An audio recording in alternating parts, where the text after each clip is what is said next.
Episode kali ini kita ngobrol bareng dua travel blogger kece, Molita Mukhtar dan Rudy Hartoyo. Stay tune di Gandialog. Jadi kita ngobrol-ngobrol santai aja lah nih, Kak, Bang, soal blogger lah ya. Sip. Ini yang duluan ngeblog siapa nih, Kak Molly apa Bang Rudy nih? Yang duluan ngeblog? Oh, Rudy lah. Oh ya, Bang Rudy. Rudy dari tahun berapa tuh, Rud? Aku sih dari 2011 aktif ya. Oh, 2011. Lama juga. Bang Gadi kan ngeblog juga kan? Aku ngeblog dulu, cuma ya asal-asalan aja gitu, kapan mau ngeblognya aja. Enggak. Sama lah, dulu pun awal-awal 2011 masih kayak gitu juga lah, si asal-asal juga. Enggak rutin gitu kan. Apa memang dari awal tentang wisata, Bang Rudy? Awalnya sih campur-campur aja, apa yang terlintas tulis lah gitu kan. Tapi di tahun 2013 akhirnya milih konsisten di tentang wisata gitu lah, traveling. Kenapa? Apa sering jalan-jalan kah? Apa memang sering? Itulah kan. Sebelum fokus ke blognya itu kan sempat lah beberapa kali jalan sama kawan kuliah gitu kan, punya beberapa stok foto di laptop. Ini kenapa daripada nganggur foto ini mending jadikan konten blog aja gitu kan. Jadi, biar ada lah yang baca, terus kalian ada orang yang belum pernah kemarin nih. Dulu kan diajakin kawan sama komunitas jelajah gitu kan, yang tempat-tempat nggak biasa gitu. Jadi coba aja tulis, mana tahu banyak yang minat kan, tertarik. Nah dari situlah mulai nulis-nulis, rupanya pembacanya banyak, terus nampil di Google lah, dicari tempat-tempat wisata yang anti mainstream gitu kan. Dari situlah jadi ketagihan gitu, jadi ya udah ya fokus di sini enak nih gini. Jadi mau nggak mau ya tetap konsisten itu sambil cari konten jalan lah. Kak Molly dari tahun berapa? Aku ngeblognya masih baru sih, dari tahun 2014 awal. 2014. Jadi ini tahun ke-6 lah. Udah lumayan lama lah. Itu dari awal memang travel juga, Kak? Enggak. Kalau aku dulu di awal lebih banyak ke kuliner. Karena kan aku ngeblog awal itu kan karena seneng nongkrong kan. Cafe, pokoknya nyoba-nyoba tempat-tempat baru. Jadi ya udah, aku tulis lah itu konten kuliner itu di blog kan. Jalan 6 bulan, terus lama-lama aku sebenarnya sih nggak tukang makan juga gitu. Karena nggak sering makan, maksudnya nggak terlalu fanatik sama makanan. Akhirnya ya udah, aku inget karena aku juga dulu sering jalan-jalan, akhirnya nulis ke konten-konten travel. Jadi lumayan lah kan buat bukan meningkatkan, supaya foto-fotonya nggak hilang lah. Tapi memang kalau Bang Rudy medan wisata itu, jujur aku beberapa kali nyari misalnya wisata apa gitu kan, itu memang medan wisata sering muncul itu. Iya, kalau dulu memang enak kayak cari, tapi kalau sekarang udah mulai turun juga sih di pencariannya. Udah banyak juga ya blogger? Atau udah banyak juga? Banyak lebih ke portal sih, kayak Traveloka, dan kawan-kawannya lah yang mulai orang itu pun nulis-nulis konten yang gituan lah. Jadi banyak misalnya kayak yang nggak tahu museum-museum, abang sering juga kan ke museum-museum gitu kan? Ya, sering kan? Museum kunjungin lah. Itu yang kayak aku juga nggak tahu informasinya, itu search di Google Medan wisata nih. Terakhir aku buat vlognya gitu-gitu sih. Kalau di Medan ya tahu sendiri lah kan. Kalau di Bali belum pernah. Yang kemarin yang menarik sih di mana ya? Di daerah Tigapana ya, Brastagi sana Karo. Jamin ginting itu yang bentuk kacang gitu. Dulu masih rajin-rajinnya keliling naik kereta juga. Kalau sekarang udah jarang. Sekarang udah jarang ya? Udah jarang. Tapi masih sering diundang, kayak Kak Molly juga sering kan diundang di hotel-hotel, di event-event apa gitu. Gimana pengalamannya selama ini sampai sekarang gitu? Pengalaman serunya. Kalau dulu sih awal-awalnya kan karena banyak orang itu ngelihat dari tulisan gitu kan, terus mulai aku pertama kali sih dapat undangan itu waktu itu untuk staycation di hotel. Nah, jadi dari situ bikin konten staycation waktu itu sama blogger Masinyo dari Jakarta kan.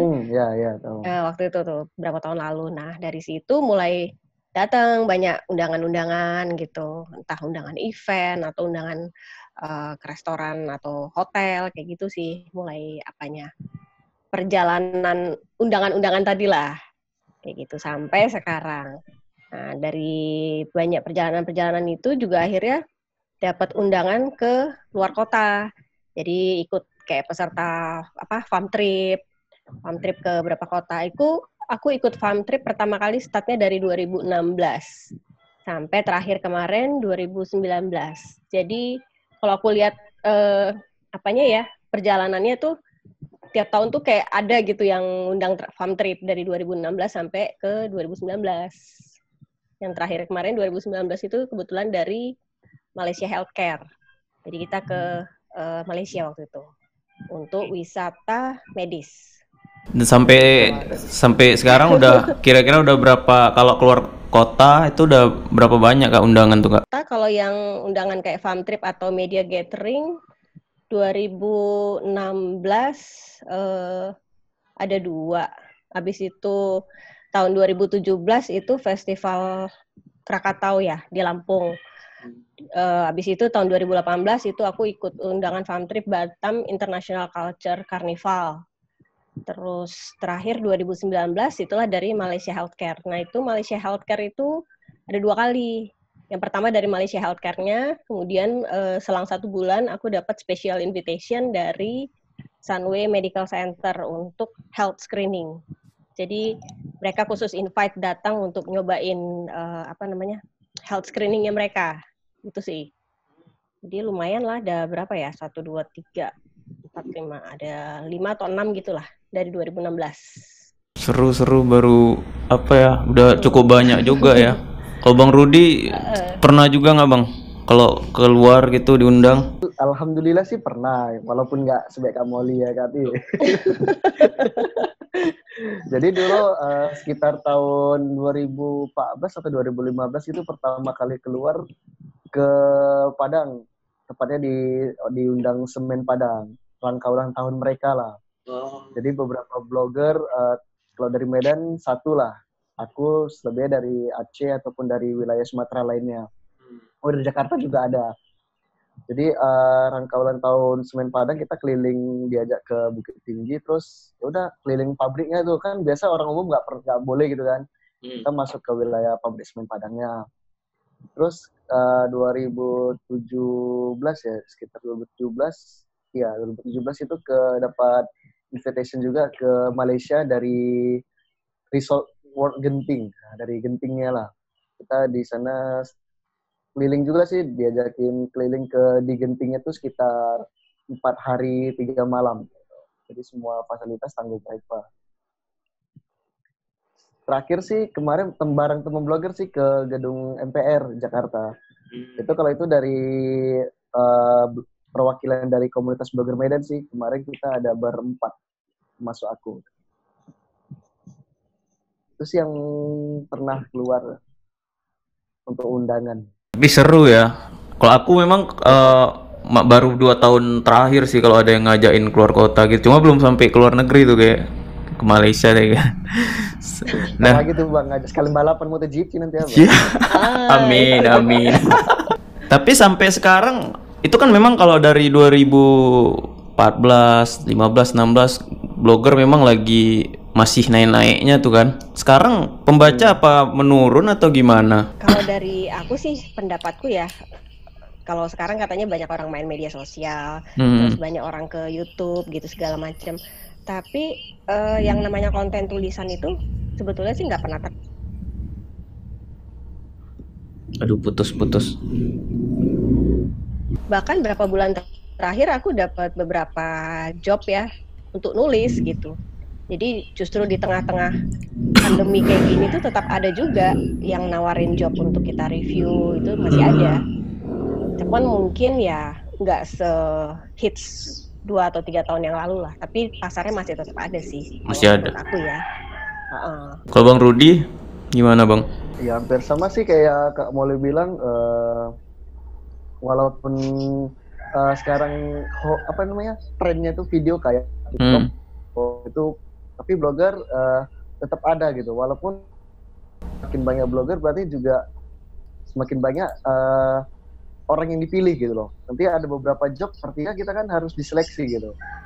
Jadi tantangannya itu tetap, makanya harus tetap konsisten sama yang berusaha ciptakan konten yang unik sih gitu.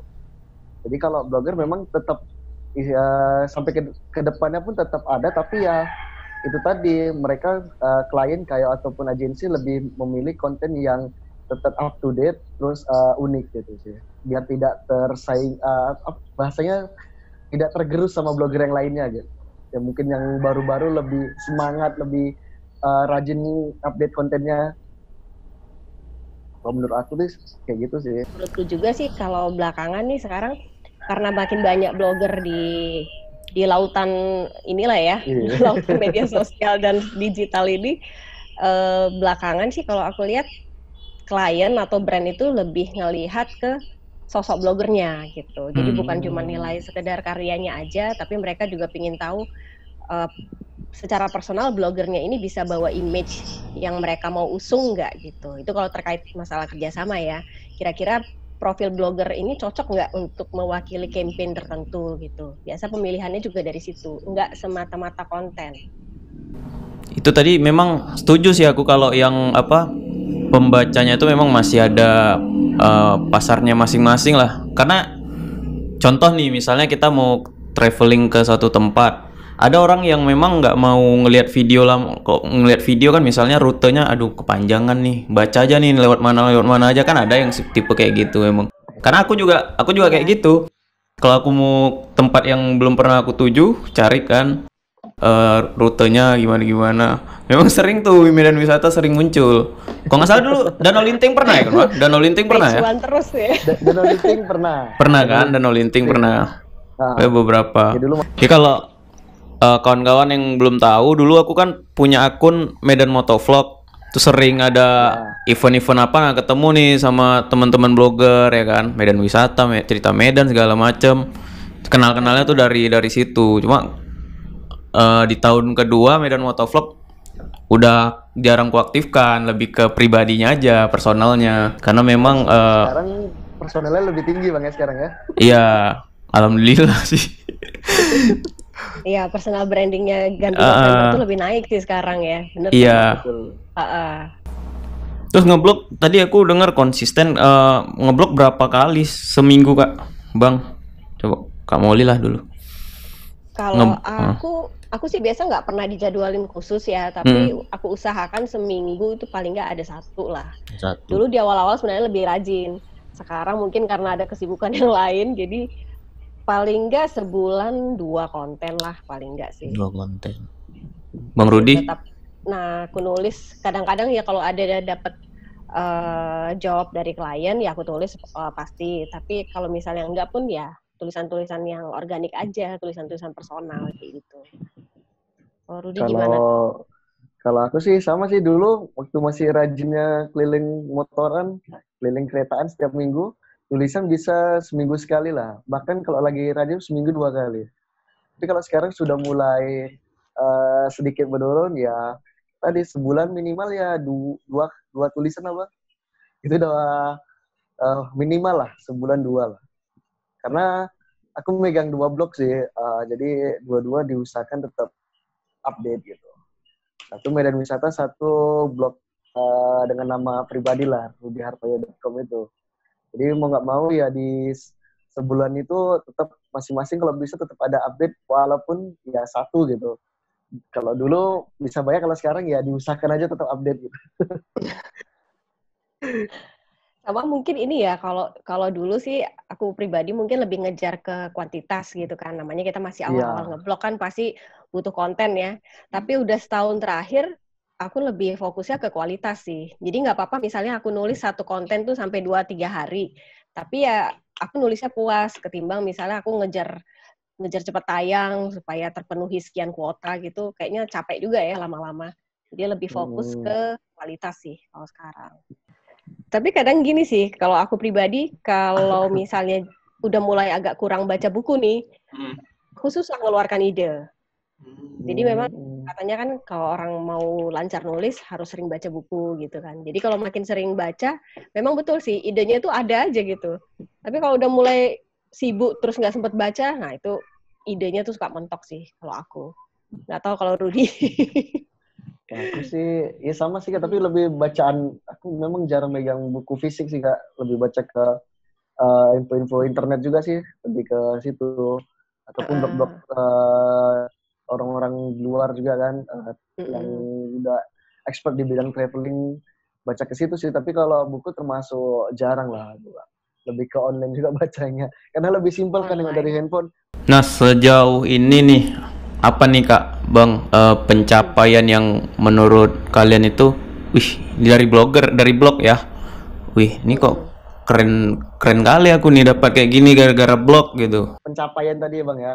Iya. Nah, pertama tadi apa ya, kesempatan bertemu orang banyak lah, diajakin beberapa event, terus diundang keluar kota, ketemu teman-teman se-Indonesia, diundang keluar negeri juga gitu, dan ditraktir bahasanya kan gitu. Jadi pengalaman bertemu dengan mereka ini jadi satu networking kita kan, punya teman banyak di berbagai daerah gitu. Terus yang kedua ya diberi kesempatan untuk jadi pembicara atau pemateri di depan orang banyak gitu. Kita dipercaya sama klien untuk sharing-sharing nih tentang kamu nih, tentang travel blogger ataupun tentang blogger ke yang teman-teman yang lain ataupun ke peserta umum. Di situ kan jadi satu kebanggaan sendiri nih gitu. Oh, ternyata aku bisa gitu. Bisa istilahnya memberi sedikit manfaat buat mereka gitu. Terus ketiga mungkin bonusnya ya kita dapat penghasilan sih dari blog itu sendiri, misalnya dari job review ataupun dari sebagai pemateri pembicara, walaupun nggak banyak tapi kepuasannya itu sendiri sih gitu. Kita dari apa yang kita tekunin ternyata bisa menghasilkan. Aku sih. Nah, Kak Molly nih gantian apa yang paling aku syukuri dari nulis blog sih ya, pertama dulu aku kan nggak nyangka blog ini mau berkembang sampai sekarang ya. Dulu kan iseng-iseng aja nulis, yang penting ada kesibukan. Pertama kali yang bikin happy itu waktu orang komen. Jadi nulis komentar tuh di blog aku. Oh, ternyata tulisan aku ada yang baca nih. Itu berawal dari situ mula-mula. Terus karena dulu rajin nulis, akhirnya ya jadi banyak temen kan, karena gabung juga ke komunitas lain, ke blogger Medan, juga ikut ke komunitas nasional lain, misalnya kayak komunitas emak blogger, komunitas blogger perempuan. Nah itu masih masuklah di situ. Jadi makin banyak kan teman yang kenal, networking dan sebagainya. Nah dari teman-teman yang kenal itu akhirnya jadi dapat banyak tawaran gitu, dari mulai kayak aku dapat tawaran farm trip pertama kali juga dari teman blogger gitu. Dapat tawaran farm trip, dapat tawaran arrange event, misalnya jadi koordinator untuk blogger atau untuk content creator. Terus dapat juga peluang kayak kerjasama dari brand, jadi mereka yang mengenalkan kita ke agensi misalnya gitu. Terus selain itu dapat penghasilan juga lah yang pasti kan dari blog. Jadi kalau kita kerjasama sama klien itu ada penghasilan lah di situ. Bentuknya sih bisa macam-macam, bisa dapatnya uang atau barter produk lah. Nah, selain itu juga aku yang bersyukur sekali sih akhirnya jadi banyak dikenal orang kan. Dari lingkungan di Medan sampai ke teman-teman di luar Jawa sana lah. Nah, dari kesempatan dikenal orang, akhirnya dapat momen bisa jadi pembicara misalnya, jadi narasumber di kampus atau misalnya ke event-event lain lah. Tiket.com ya waktu itu ya Ruth ya, bareng jadi pembicara. Betul, terus yang skala nasional juga kayak dari Traveling You juga waktu itu jadi pembicara.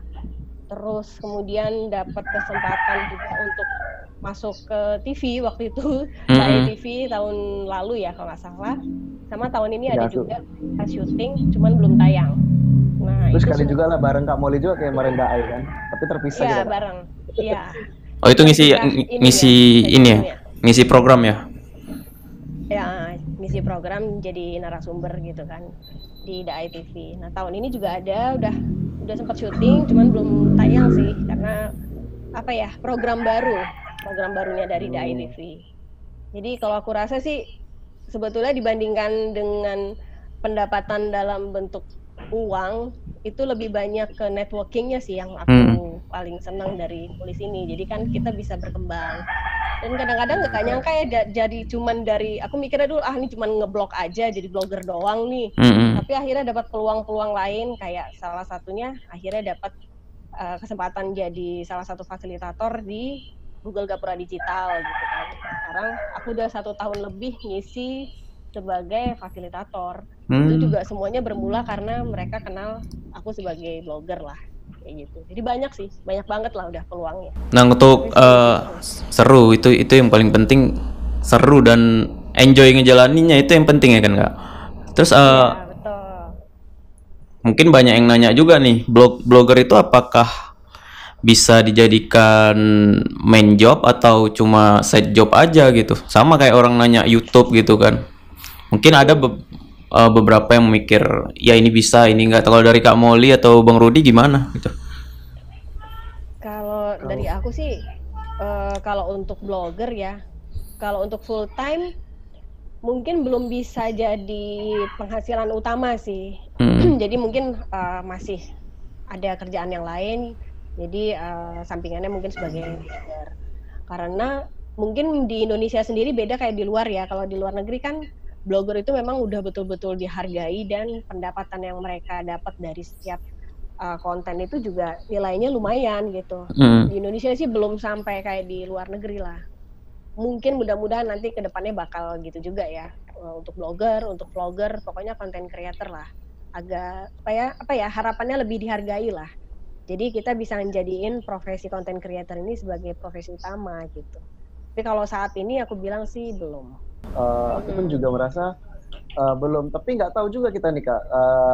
Misalnya dengan yang di Jawa nih Kak, kita nggak usah kita lihat ke luar negeri sih. Kalau aku sih pandang aku lihat, kayak di Jawa itu memang blogernya lebih dihargai dibanding yang kita di Sumatera ini Kak, di Sumatera Utara lah ya kan di Medan.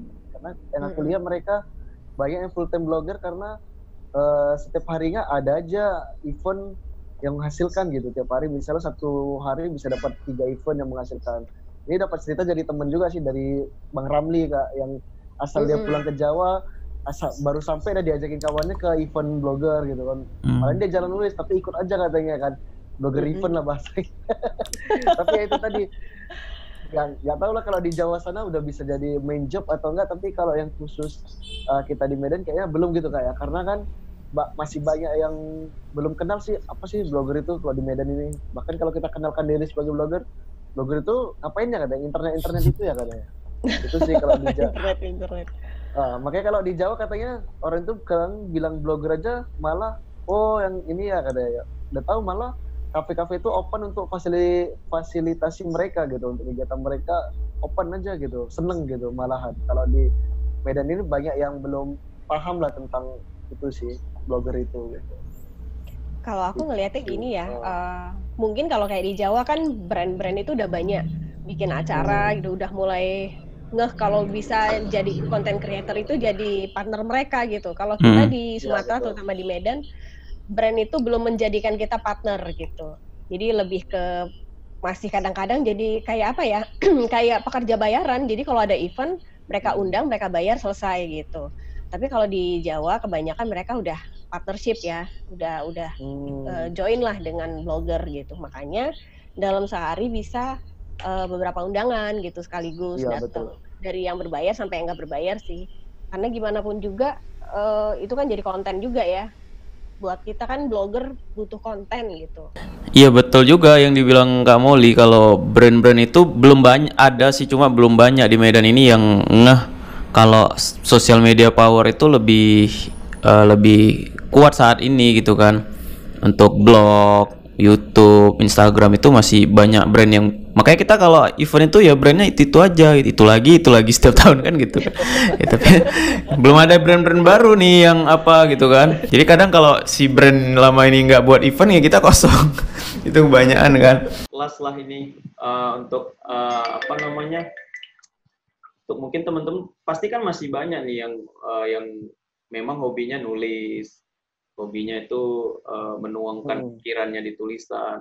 Nah, untuk Kak Molly dan Bang Rudi nih apa nih yang bisa gimana ya, yang mau disampaikan untuk teman-teman yang mungkin baru mulai, yang mau jadi blogger, yang supaya mereka masih berpikiran bahwa nggak apa-apa, kamu nulis aja, ini ada something loh di sini selain materi gitu kan. Tadi kita juga udah cerita yang lain-lain bla bla bla. Ya buat teman-teman yang baru mau mulai sih kuncinya itu tadi, tetap konsisten nulis aja. Kadang banyak sih yang pengen jadi blogger katanya, tapi langsung mindsetnya ya itu tadi, bang aku udah nulis sekian, kapan ya dapat job katanya. Itu kadang ya lucu juga sih, karena aku aja mulai dapat job dari luar udah beberapa tahun baru dapat gitu, setelah blognya berkembang. Ini yang baru mulai langsung ke situ. Ya, saran sih ya aktif di sosmednya, yang istilahnya yang bangun sosmed juga positif berkaitan dengan blognya, sejalan lah. Terus ya udah gitu.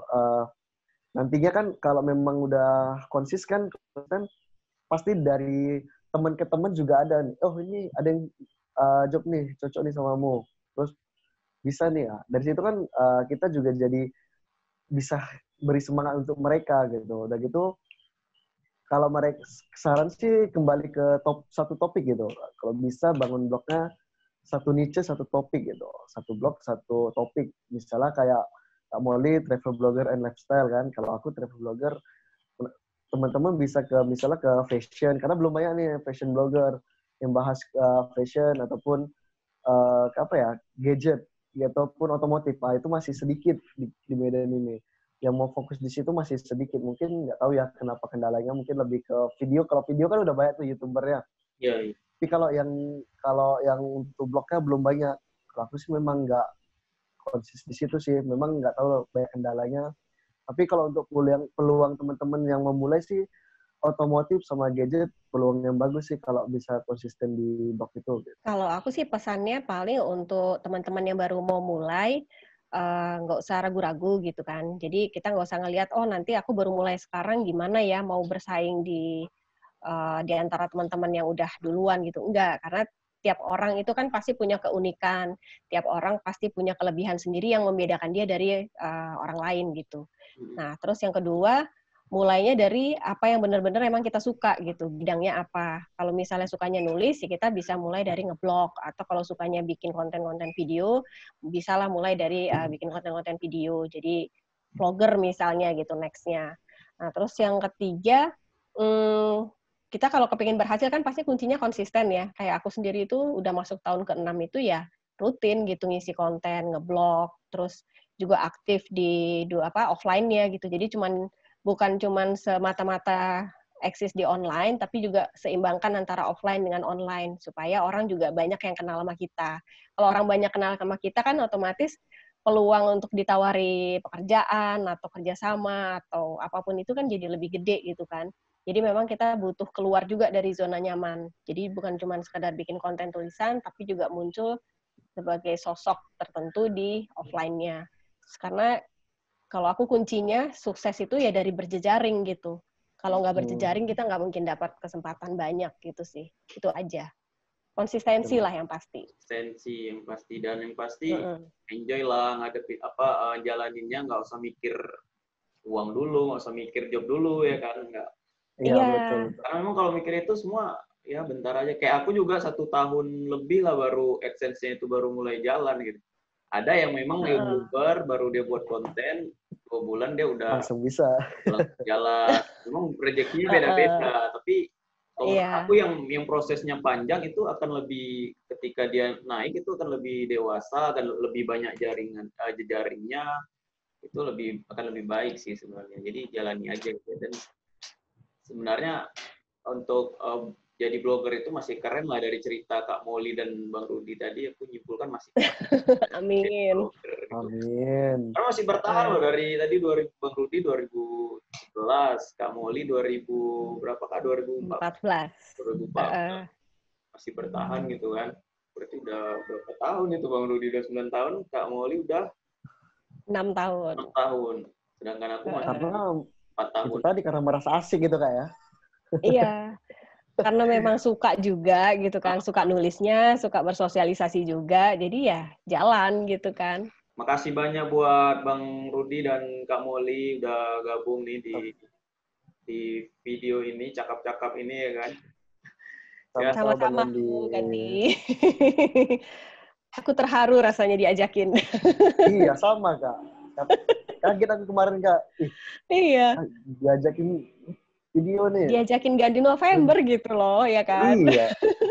Aduh. Kalau nengok setiap postingannya langsung komen viral ya kan Kak? Viral. Iya, betul. Tapi biasa yang positif-positif gini memang peminatnya sedikit, cuma aku terlalu nggak masalah itu lagi, karena memang yang penting ada orang yang memang obrolan kita itu sampai ke walaupun cuma sedikit, tapi beberapa orang itu sampai gitu obrolan kita tuh ke mereka, bermanfaat gitu. Semoga lah cepat berlalu ya kan kondisi ini. Jadi kita bisa ketemu lagi gitu kan, bisa buat nongkrong bisa lagi. Meet up ya. Sukses terus buat Kak Molly, buat Bang Rudi untuk amin. Amin. Sukses juga Bang Gandhi. Sukses juga buat Gandhi, sukses juga buat Rudi. Amin, sama Kak Molly juga. Amin, amin. Sukses buat kita, sehat-sehat semua. Insya Allah. Ya, sekali lagi makasih Bang. Assalamualaikum Kak Molly. Waalaikumsalam. Ya, waalaikumsalam.